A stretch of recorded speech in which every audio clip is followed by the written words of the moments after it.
आपको एक जानकारी देना, आश्रम अपना कर्तव्य समझता है। पिछले 1.5 से 2 सालों से नासिक के एक पति पत्नी दीपा बहन और कैलाश भाई दोनों ने बड़े वर्षों से आश्रम के साथ जुड़कर बाल संस्कार की सराहनीय सेवा की। उनकी सारा सेवा के विषय में आज भी है, पर सेवा के आड़ में कब स्वार्थ पनप गया, कब अहंकार पुष्ट हो गया और उन्होंने बाल संस्कार की आड़ में धीरे धीरे अपनी टीम, अपनी ग्रुप, अपना सेंटर, अपना निवास घोषित कर दिया। साथ ही साथ ये भी घोषित कर दिया कि हमें साक्षात्कार हो गया है। जब अति बात हो गई तो बाल संस्कार ने इस बात को लिखित में पूज्य बापू जी को भेजा कि ये लोग इस तरह घोषणा कर रहे हैं। तब हमारे आश्रम के सदस्य वहां बात करने गए और उनको पूछा कि क्या आपने ऐसा डिक्लेयर किया है कि हमें साक्षात्कार हो गया है? तो उन्होंने कहा तो क्या हुआ, कोई खून थोड़ी किया है। इस तरह जब इनकी बातें बढ़ी तो पता चला कि इन्होंने पूरे भारत से आश्रमवासियों को और साधकों को भ्रांति में लेकर 200 से 250 लोगों को समर्पित किया है। बंबई, नासिक, हरिद्वार ऐसी अलग अलग जगहों पर उन्होंने मकान रेंट पर लिए हैं, फ्लैट, और वहां पर लोगों को रखा है। बड़ा आश्चर्यमय दृश्य था। पिछली पूनम गोरेगांव आश्रम में थी।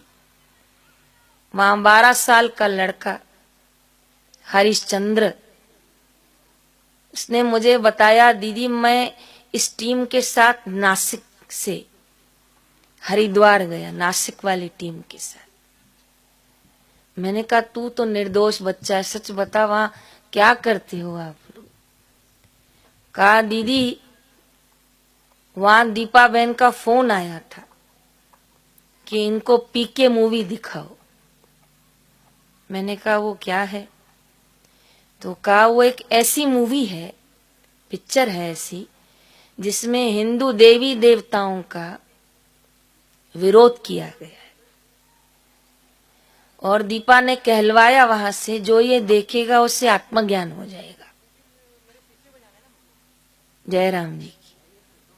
और कहा भिन्न भिन्न गाने चलाते हैं और गाने चलाने के बाद हमें कहते हैं इसमें भी ब्रह्म ज्ञान ढूंढो। इस तरह हमारे महिला आश्रम बाल संस्कार की बच्चियों को माइंड वॉश किया और भी बहुत सारे लोगों का माइंड वॉश किया है। और दिन में 3-3 बार फोन पे कॉन्फ्रेंस लेते हैं, कॉन्फ्रेंस में ब्रेन वॉश करते हैं। बड़ी दुख की बात, मैं इस व्यासपीठ से नहीं बोल पाऊंगी तो भी इशारा दे दूंगी आपको कि उनका कहना है कि अब बापूजी लौटकर नहीं आएंगे, इसलिए अपना साम्राज्य बसाओ। इसका बीज जरूर बोया है, लेकिन कड़वाहट का बीज कड़वाहटी रंग लाएगा, जहर का बीज जहरी रंग लाएगा, कपट का बीज कपटी रंग लाएगा।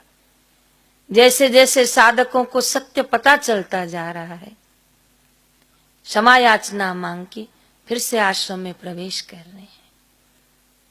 कल शाम को मैं संध्या करवाने के लिए मुख्य आश्रम आई तो भी एक नासिक का लड़का मिला।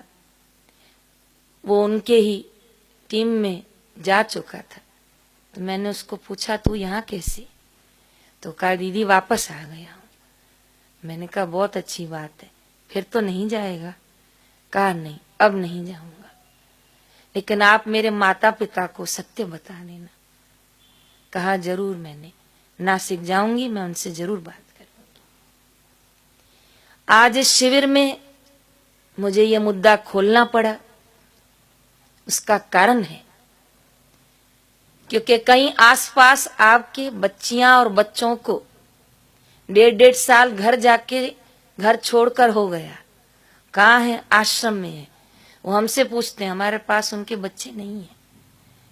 जब तक पूज्य गुरुदेव का आदेश नहीं होता, बापूजी उनको आशीर्वाद नहीं देते, तब तक हम किसी भी बच्चे और बच्ची को समर्पित नहीं करते।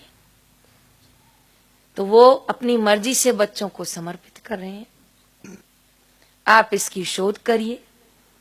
अभी भी भोपाल की यहाँ कुछ बहनें आई हुई हैं, उन्होंने कल पूरा सच बताया और सच समझ के भी लिया। तो कल ये निर्णय हुआ कि माताएं भिन्न भिन्न जगहों से आई हैं और सत्य जानना इनका अधिकार है, ताकि भविष्य में ये किसी भ्रांति में ना फंसे। और अगर कोई फंस गया हो तो सत्य सुनाकर, सत्य समझाकर उन्हें पुनः ईश्वर के मार्ग पे लाया जाए, उसे पुनः गुरु के मार्ग पे लाया जाए। साक्षात्कार करना जो इतना आसान और सरल होता, तो आश्रम वासियों ने भी अपना जी जान सेवा और भजन में दिया है। गुरु कृपा पाएंगे, गुरु की आज्ञा होगी तो पार आएंगे। पर इस तरह अपने आप को लक्ष्मी नारायण घोषित करना, सिर पर हाथ रखना, वीडियो कॉन्फ्रेंस करना, दिन में 3-3 बार फोनों पर निर्देश देना, मुर्दाघर ले जाना, शमशान घाट में बच्चों को जाके जलता हुआ मुर्दा दिखाना, मुर्दे को लकड़ी मार के तोड़ना, फिर कहना देखो तुम्हारा भी ऐसा हाल हो जाएगा। पैसे लेना, सामान बेचना, सामानों को खरीदना, बच्चियों से स्टॉल लगवाना और अंत में कहना कि साक्षात्कार हो गया है। इस तरह भ्रांति में अगर ये लोग नहीं, कोई और भी आपको कभी फंसाए, तो मेरा आप सभी से निवेदन है, आप अनुष्ठान वाले तपस्वी हैं, आप साधारण साधकों से भी 2 कदम आगे हैं, तभी तो आप शिविर तक आए हैं, तभी तो आप मौन धारण कर रहे हैं। तो कभी भी ऐसी बातें सुने तो बापू ने हमें बुद्धिजीवी बनाया है, बापू ने हमें सद्बुद्धि दी है, बापू ने हमें सत्संग से सिखाया है, न उल्लू बनाओ न उल्लू बनो। तो न बनाओ तो बनो भी नहीं। कोई आपको इस प्रकार का मार्गदर्शन देता है, गलत शिक्षा देता है कि चलो हम आपको नासिक ले चलते हैं, बापूजी नहीं है, आने वाले भी नहीं है, तो ऐसे को तो खड़े होने भी मत देना। आज गुरुवार का दिन ये माताओं और बच्चियों की तपस्थली, ये मेरे गुरुदेव का मोक्ष द्वार आश्रम, मैं आप सबको ऊंचे स्वर से कह रही हूं, बापूजी आएंगे, आएंगे और आएंगे। फिर से सत्संग के मेले लगेंगे, लगेंगे और लगेंगे। फिर से बापूजी की जय जयकार होगी, होगी और तो ये आप सभी माताओं की शक्ति, बल, प्रेम, श्रद्धा बापूजी को बहुत जल्दी हमारे पास ले आएगा।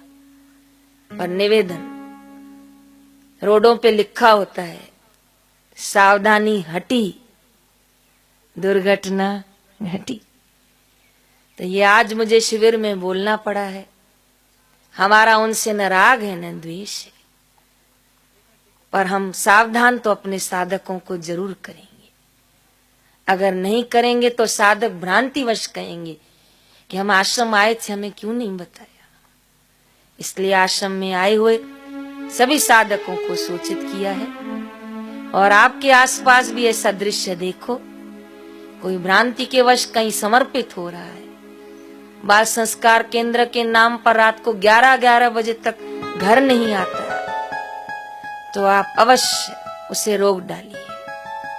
सत्य का उसके सामने प्रत्यक्ष रूप रखिए, उसे आश्रम से जोड़िए, बापूजी के सत्संग से जोड़िए, सत्य सनातन धर्म की सेवाओं से जोड़िए।